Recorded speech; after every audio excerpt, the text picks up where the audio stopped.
আমার শ্বশুর মশাই স্বর্গীয় কবি রবীন্দ্র কুমার সাহার লিখিত একটি কবিতা আমি আবৃত্তি করব।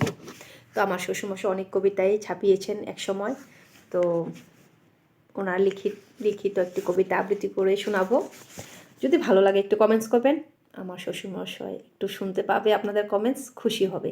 এক সময় দেখুন, আজকে ফেসবুক আছে বলে আমরা যাই করছি দেখাতে পারছি, কিন্তু মহান মহান কত ব্যক্তি ছিলেন যে এক সময় যে ওনারা অনেক কিছু করেও কিছু করতে পারিনি।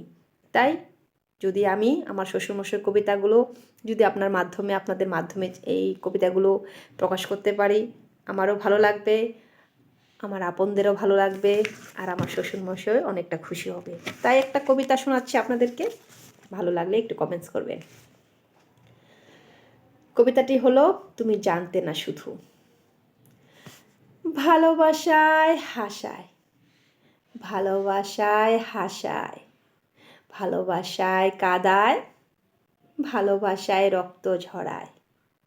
এইসব কথা তুমি জানতে, এইসব কথা তুমি জানতে, তুমি জানতে না শুধু। ভালোবাসায় গোলাপ ফোটায় হৃদয়ের আঙ্গনায়, ভালোবাসা গোলাপ ফোটায় হৃদয়ের আঙ্গনায়। তো কেমন লাগলো জানাবেন।